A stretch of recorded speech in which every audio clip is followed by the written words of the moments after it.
अस्सलाम वालेकुम friends, Ajmal Canada से। मेरी आज की वीडियो का टॉपिक है कि आरपीडी में और प्रा में क्या डिफरेंस है, ये प्रोसेस कैसे डिफरेंट है, कैसे आरपीडी काम करता है, फंक्शन करता है और कैसे प्रा काम करता है, कैसे फंक्शन करता है। आज की वीडियो में इस चीज का एनालिसिस करेंगे। और जिन लोगों ने अभी तक चैनल को सब्सक्राइब नहीं किया, काइंडली चैनल को सब्सक्राइब कर दें और बेल का बटन भी जरूर दबा दें। मेरा आज का टॉपिक बड़ा इंटरेस्टिंग है और इसके दो पार्ट्स होंगे। काइंडली आपसे गुजारिश है कि एंड तक दोनों पार्ट्स जरूर देखिएगा। आपको क्लियर हो जाएगा कि आरपीडी, रिफ्यूजी प्रोटेक्शन डिवीजन में जब असाइलम का केस लगता है तो कैसे प्रोसेस होता है, और प्रा में जब केस जाता है तो प्रा, प्री रिमूवल रिस्क असेसमेंट में कैसे केस को डिटरमिन किया जाता है, प्रोसेस कैसे होता है। सबसे पहले मैं बात करूंगा आरपीडी की या रिफ्यूजी प्रोटेक्शन डिवीजन की। ये एक ऑटोनोमस बॉडी है, ये बिल्कुल एक सेपरेट और ऑटोनोमस बॉडी है, यानी कि खुदकार बॉडी है। इस पर किसी का कंट्रोल नहीं है कनाडा के अंदर। तो जब हम आरपीडी की बात करते हैं तो आरपीडी का प्रोसेस ऐसे है कि कोई भी असाइलम सीकर जब कनाडा में आता है वो खुद बेसिस ऑफ क्लेम भरता है या अपने रिप्रेजेंटेटिव के जरिए। रिप्रेजेंटेटिव लीगल एक्सपर्ट होते हैं जिनके पास लाइसेंस होता है, उनके जरिए वो अपना क्लेम फाइल करते हैं। उसके बाद उनको बुलाया जाता है और उनको डिटरमिन किया जाता है कि आया वो वाकई उसके एलिजिबल हैं या नहीं।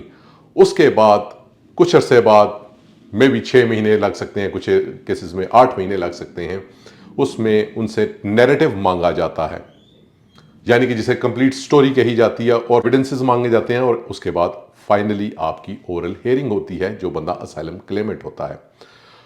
तो ये जो काम है इसमें कुछ एरियाज में, यानी कि स्टार्ट टू एंड 1 साल लगता है, कुछ में थोड़े ज़्यादा, जो बड़े प्रोविंसेस हैं उसमें ज़्यादा टाइम लग सकता है, छोटे प्रोविंसेस में निस्बतन कम टाइम लगता है। लेकिन ऑन एन एवरेज 1 साल से 1.5 साल का अरसा, या कुछ केसेस में 2 साल का अरसा लगता है इस पूरे प्रोसेस में।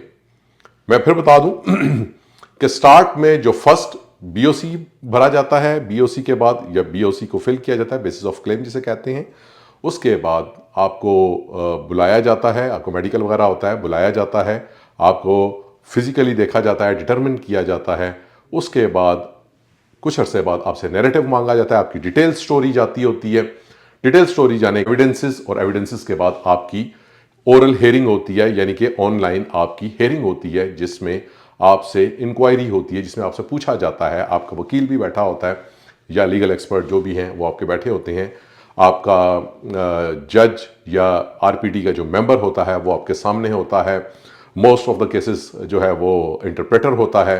तो ये 4 लोगों की टीम होती है जिसमें आपसे बात की जाती है और आपसे मामला सुना जाता है कि आपके साथ क्या हुआ, क्या मामला थे, कैसे हुआ, किस तरह हुआ।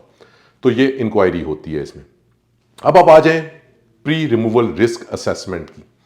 तो प्री रिमूवल रिस्क असेसमेंट में भी सेम बीओसी उसी तरह ही भरा जाता है, वो आप फिल करते हैं या आपका कोई और बंदा करता है। उसके बाद आपको डिटर्मिनेशन के लिए बुलाया जाता है, और जब डिटर्मिनेशन के लिए बुलाया जाता है तो उस वक्त आपका केस या आरपीडी को रेफर हो जाता है या प्रा को रेफर हो जाता है।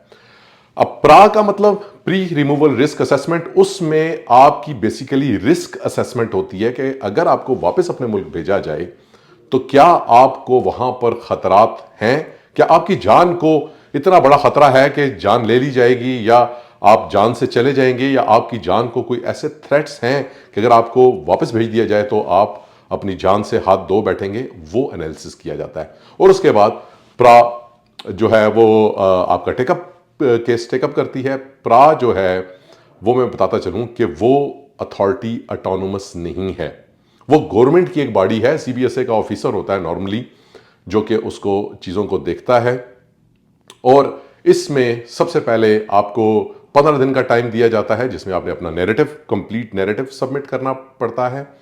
दूसरे नंबर पे आपको अगले 15 दिन के अंदर अंदर आपको अपने एविडेंसेस देने पड़ते हैं। तो आपके पास जो मैक्सिमम टाइम होता है अपनी सारी चीज़ों को इकट्ठा करके तो जमा कराने का, वो ऑलमोस्ट 1 महीना होता है या 30 डेज होते हैं। तो इसमें जो सबसे बड़ा जो चैलेंज आता है वो यही आता है कि आपके पास टोटल 30 डेज हैं, आपके पास और आपके रिप्रेजेंटेटिव के पास, कि इसमें आपने अपनी पूरी तैयारी करनी है, आपके लॉयर ने तैयारी करनी है और अपनी चीज़ें सबमिट कर देनी है। उसके बाद मोस्ट ऑफ द टाइम इसमें हेयरिंग आती ही नहीं है। इसमें हेयरिंग नहीं आती, आपकी चीज़ों को देखा जाता है, उसको उसी के पर ही आपका फैसला दे दिया जाता है।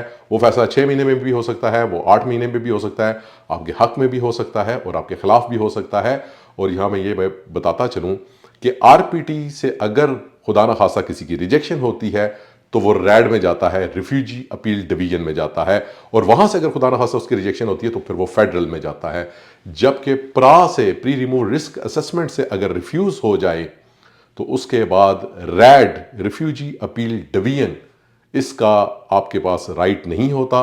आपको फिर डायरेक्ट फेडरल में जाके जुडिशियल रिव्यू की रिक्वेस्ट करनी पड़ती है। तो ये प्रोसेस था जिसमें मैंने आज आपको बताया कि आरपीटी का प्रोसेस, उसमें टाइम आपके पास थोड़ा ज़्यादा होता है। और एक चीज़ मैं और बताता चलूँ कि आरपीटी में के केसेस में वकील अगर जेनरस हो या आपका लीगल रिप्रेजेंटेटिव जेनरस हो तो वो आपसे बिट्स एंड पीसेस में या कुछ इंस्टॉलमेंट्स में पैसे ले सकते हैं। जो भी आपके साथ वो तय करें उसमें वो आपको कुछ थोड़ा सा कुशन दे सकते हैं। जबकि प्रा के केसेस में अमूमन जो लॉयर हैं वो अप फ्रंट फीस लेते हैं, क्योंकि उसमें उन्होंने आपकी तैयारी करनी होती है, पूरा मैक्सिमम टाइम उन्होंने उसी 1 महीने के अंदर अंदर आपको देना होता है। तो इसमें जो फ़ी है वो भी प्रा के केसेस में आपको लॉयर को अप फ्रंट देनी पड़ती है। और इसमें मैंने आपको बताया कि इसमें आपके पास राइट ऑफ अपील नहीं होता, आपको डायरेक्ट फेडरल में जाके तो जुडिशियल रिव्यू के लिए रिक्वेस्ट करनी पड़ती है। आज की वीडियो में मैंने ये चीज़ें आपको बताई। नेक्स्ट वीडियो का जो दूसरा पार्ट है उसमें मैं ये आपको बताऊंगा कि आरपीडी कंडक्ट कैसे करता है और क्या चीज़ों को देखता है, जबकि जो प्रा है वो कैसे चीज़ों को ऑपरेट करते हैं, कैसे देखते हैं चीज़ों को, और क्यों वो सख्त होते हैं या उनमें सख्ती का आंसर होता है, या क्यों कहते हैं कि वो ज़्यादा चैलेंजिंग होता है एक आम आदमी के लिए या एक असाइलम क्लेमेंट के लिए जो कि अपने मुल्क में परेशान होता है या अपनी ज़िंदगी के ख़तरात से दो चार होता है, उसके लिए वो चैलेंजिंग क्यों होती है। ये नेक्स्ट वीडियो के दूसरे पार्ट में ये चीज़ शेयर करेंगे। वीडियो अच्छी लगे लाइक करें, शेयर करें, सब्सक्राइब करें। Thank you.